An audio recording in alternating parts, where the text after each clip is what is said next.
Hi, everyone. Welcome to Math 60 video lecture for section 1.3.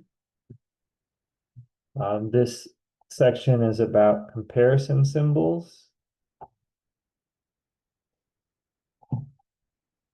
and interval notation. And so we'll start with comparison symbols. Comparison symbols show when mathematical objects like numbers or variables are bigger, smaller, or equal to each other. For example, we know that 5 is bigger than 3. We know that 17 equals 17. And we know that 2 is smaller than 8. And we can convert these verbal representations of comparing size into mathematical representations. 5 is bigger than 3. We represent with, some people call that an angle bracket. That's an inequality sign. 5 is bigger than 3. We've already seen that the word equals can be represented with the equal sign. And 2 is smaller than 8. We still use an angle bracket, but we turn it the other way, because if 2 is smaller than 8, that also means that 8 is bigger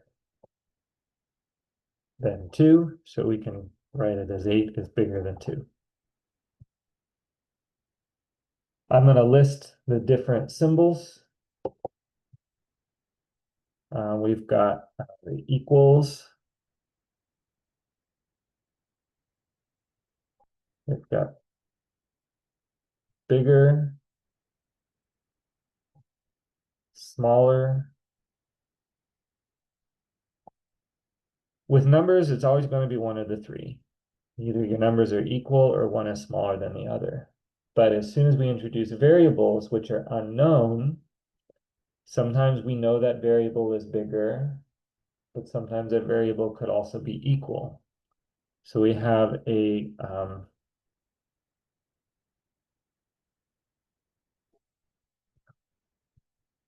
greater than. Bigger is sometimes referred to as greater, and smaller is sometimes referred to as lesser. So greater than or equal to.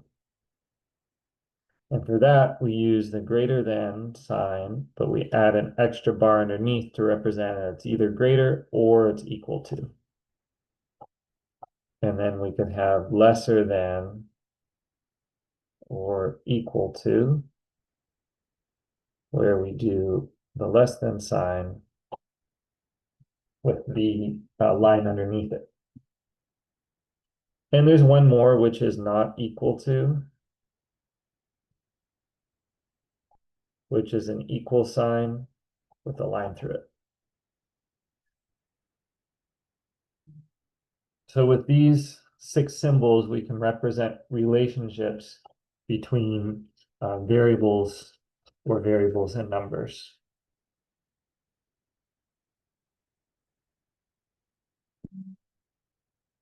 So for example, voters in the US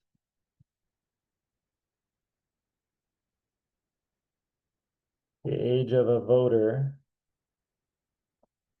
in the US must be 18 or more.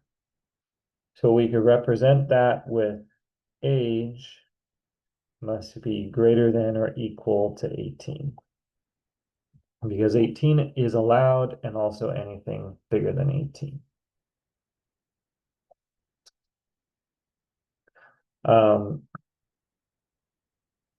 Let's see, arrive. You might say you need to arrive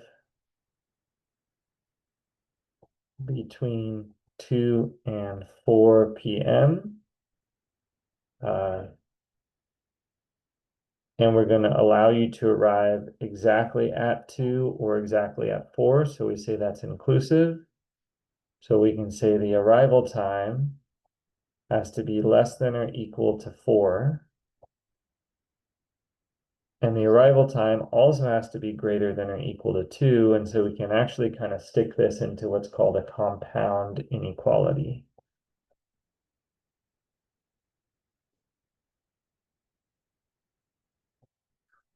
Two is less than the arrival time, and the arrival time is also, let me start over. 2 is less than or equal to the arrival time, and the arrival time is also less than or equal to 4.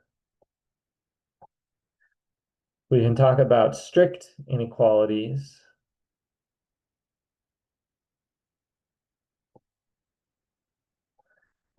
Those are just the greater than and less than without the equal sign.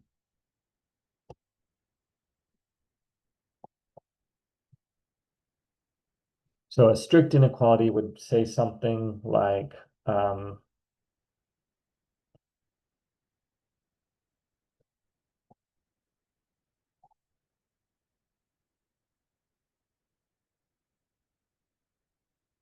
in order to ride a carnival ride, we must be more than 48 inches tall. So height must be more than 48 inches.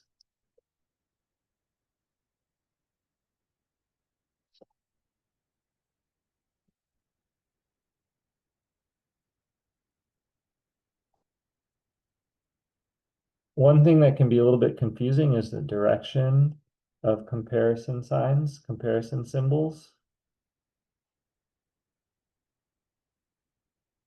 I know that 8 is bigger than 5. And I also know that 5 is less than 8. So the greater than symbol and the less than symbol are kind of the same thing. A comparison symbol contains not only the symbol, but also the location of what you're comparing. So 8 is bigger than 5 says the same thing as 5 is less than 8. If I have a variable and I say that x is less than 2, and someone else says, no, 2 is bigger than x, well, these are the same.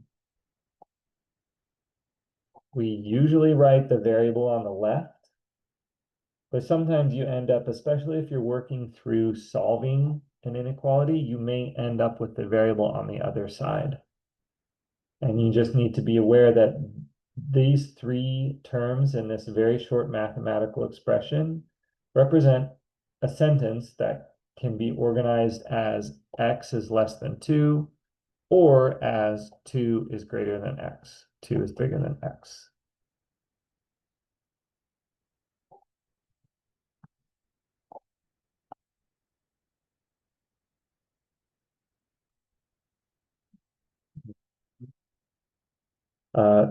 So far, I've only worked with positive numbers, but inequalities also apply to negative numbers.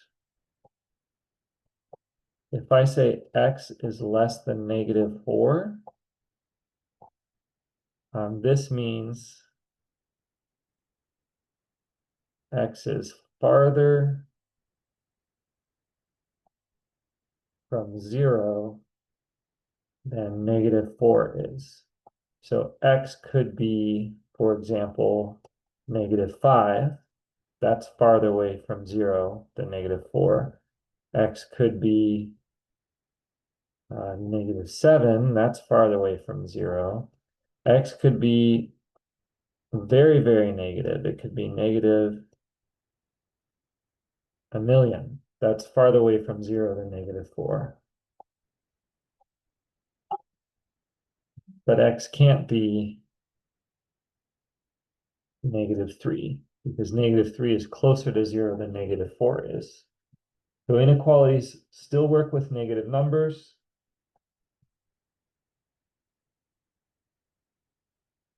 But you have to be a little bit more careful. For example,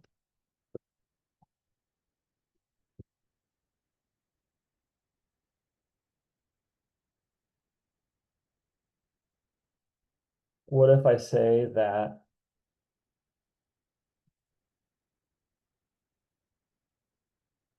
x is greater than -7?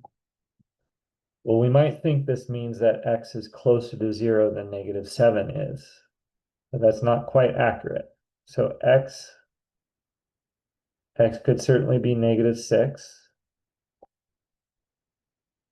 X could be -1. X could be 0. X could even be 2. Right? So if x is greater than -7, x can be a positive number. We're not restricting ourselves to just negative numbers. In fact, x could be 10, which is bigger than -7, but it's actually farther from 0 than -7 is. So as soon as you start allowing yourself to work with negative numbers, you need to be a little bit more careful about what the inequality signs mean. And that's one reason that interval notation can be very helpful. So an interval is technically it's not a number line, but I'm going to say it is right now. It's a visual way to arrange numbers, usually on a horizontal line.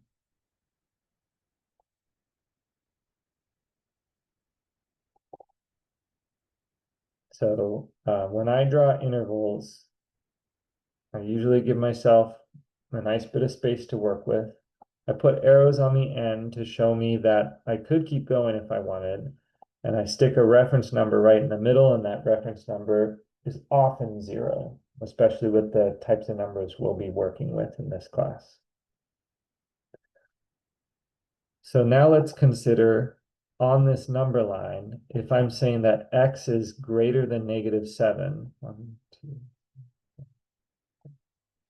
here's -7 right there. X is greater than -7 just means everything to the right of -7. So I can't include -7, but I can get really close to it. To represent that, I'll put a little circle around it, like a little barrier. That lets me get super close to -7, but not quite there. And then I'm just going to shade everything that's to the right of -7. And that just keeps going and going and going forever. So one of the skills that's really useful is being able to convert between comparison symbols and interval notation.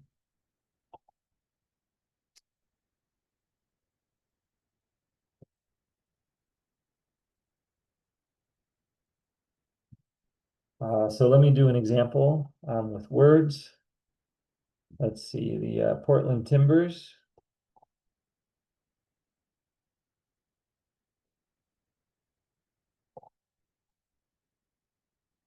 have a senior discount on tickets. That's 65 and up, and a youth discount for ages 2 to 11, inclusive. So let's write this using our comparison symbols and also or write each of these using our comparison symbols, and also each of these using interval notation on a number line. So with comparison symbols, I would take something like age. Here, this whole word is representing the variable. I could use the letter A for age, or I could use the letter X. And then, since age is a pretty short word, I'm going to use a whole word.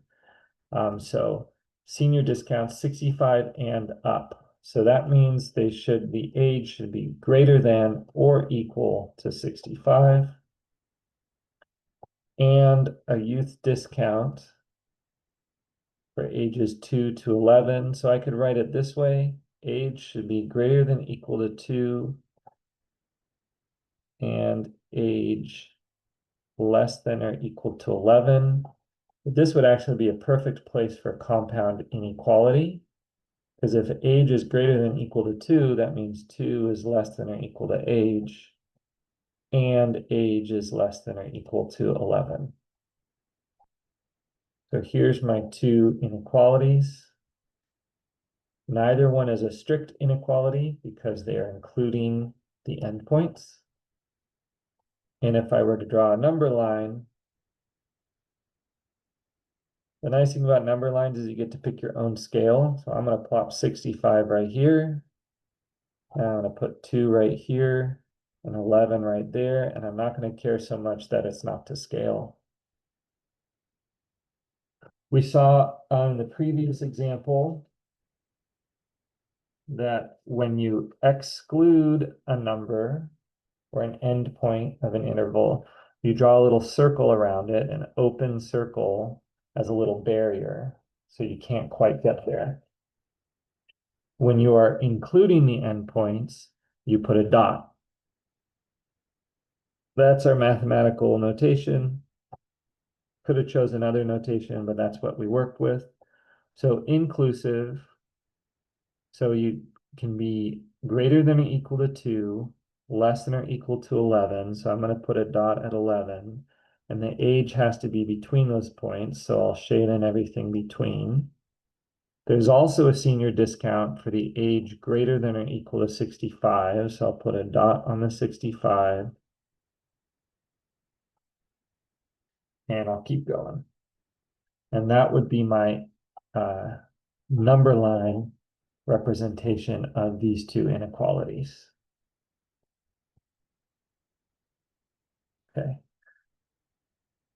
Now, the number line can also be converted into a different type of notation, which is the one that's technically called interval notation. Interval notation uses parentheses and brackets to totally confuse you, which is the truth, to represent intervals. You have some examples of this in your Math 60 course packet that you can also refer to. It takes a lot of practice to get comfortable with representing different intervals in the various different ways. And I'm going to lay out all 4 of those ways at the end of this little video lecture. But first, let's talk through interval notation. So, and the way I'm going to do it is I'm going to lay out, actually, I'm just going to throw down a couple inequalities. I'm going to write them on number lines, and then I'm going to build intervals from them. So let's use the inequality x is greater than 4 on a number line. 1, 2, 3, 4. Here's 4. I did greater than, so let me put a little open circle as a barrier, and then x should be greater than 4. So I'm going to build out this way. This arrow means I keep going forever, which means I keep going toward infinity. Right? A million is in this part of the number line, so is a billion, so is a trillion. No matter how big I go, it's always going to be a number greater than 4. So I keep going forever toward infinity.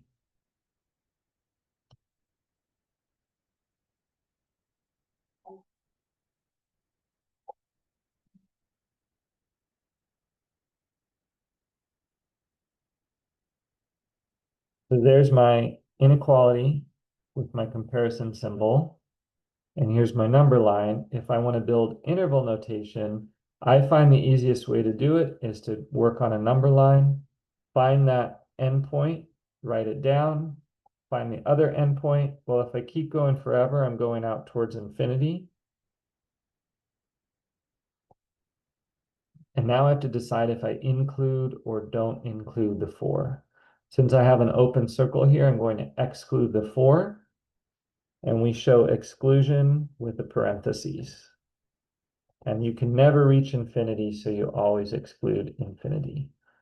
So this parentheses right here means exclude 4 and exclude infinity. And when I write interval notation, I always prefer to say what I'm talking about. If I show you this, you don't know, am I talking about X? Am I talking about Y? Am I talking about something else?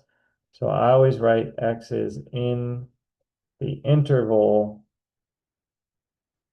parentheses 4 comma infinity parentheses. So it's in the interval bigger than 4 going all the way towards infinity.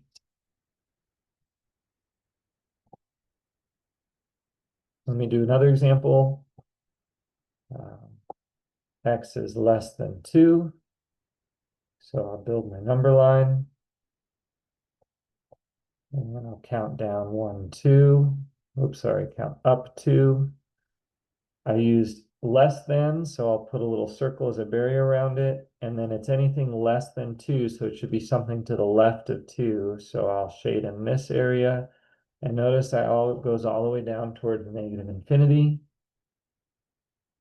So to write my interval, I pick the left side of my interval, which is negative infinity. I pick the right side of my interval, which is 2. And then I ask myself, can I include negative infinity? I can't, because you can never get there. And can I include 2? I'm not allowed to include 2 because of the inequality sign. So I use parentheses. X is in the interval, negative infinity up to 2, and you can't include either of them. All right, let's try X is greater than or equal to negative 3. So take your number line,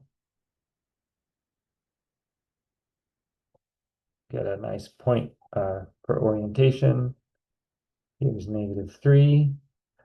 Since I'm allowed to include it, I'll put a solid dot to show that I can get there. And then shade everything that's bigger than negative 3, which goes out towards infinity. So X is in the interval. Let's see, negative 3 is one endpoint, infinity is the other endpoint. Am I allowed to get to negative 3? I am. And so our mathematical notation uses a bracket, which tells us to include negative 3. And we still can't reach infinity, so that one is still going to exclude infinity.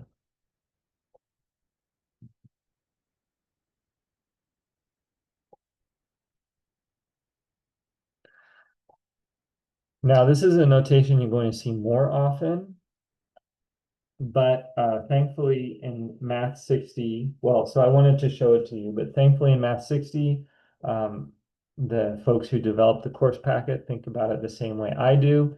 And they say, why do we use open circles and dots? That's another piece of information you have to keep track of. So instead, on our number line, we just use parentheses and brackets. So let me show you what I mean by that. So let's say that negative 2 has to be less than x, and x can go all the way up to 7, including equaling 7. I'll draw my number line.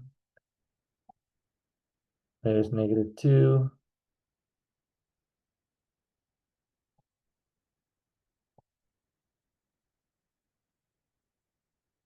Let me start over. I didn't draw my lines far enough. So let's take as our example -2 is strictly less than x, can go all the way up to 7.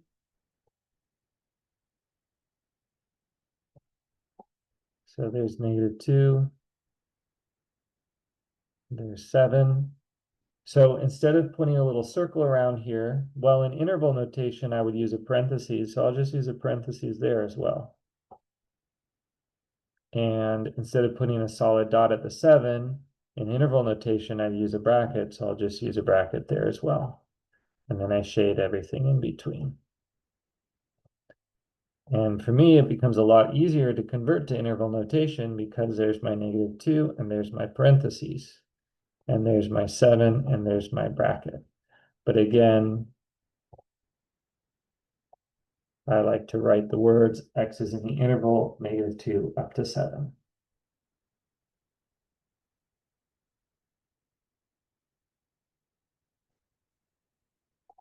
One more idea, kind of looking ahead from this specific piece of it, which is what if I have intervals, and I'll actually start with a number line.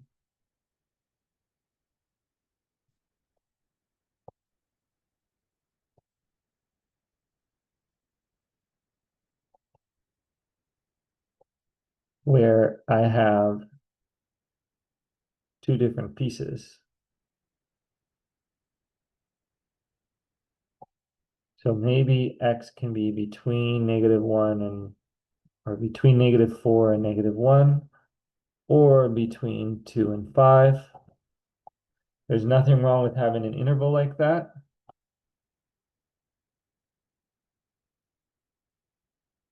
And you still do it the exact same way. So you go from -4 up to -1. Those are both excluding. And the interval also includes 2 up to 5, which includes the endpoints. And the way I would write this is -4 less than x less than -1, or 2 is less than or equal to x, which is less than or equal to 5.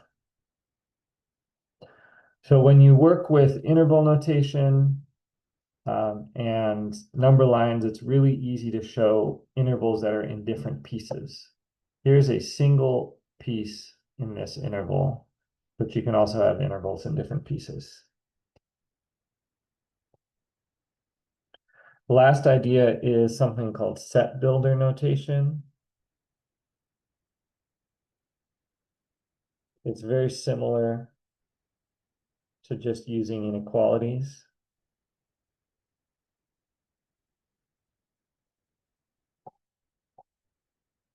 Normally we might write something like x is less than 10. And that tells us that what values could x be? Well, it could be 8 or 7 or 6 or 5. It could be 8.9. It could be 9.9. It could be 9.999. It just can't be 10. So set builder notation just adds a little bit more around this inequality. It uses what's called a curly brace.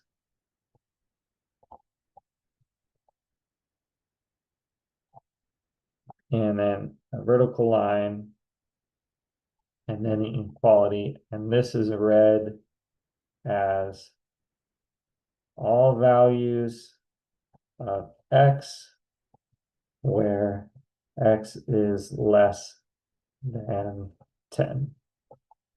Oops, under parentheses, or quotation marks. So this, again, as you'll come to see, mathematicians like to use symbols to shorten sentences visually, but they still contain a lot of information. So as a mathematician, I would look at this and I would say, okay, this is all values of x where those values x are less than 10. All right, that finishes our video for section 1.3. Next video will be section 1.4.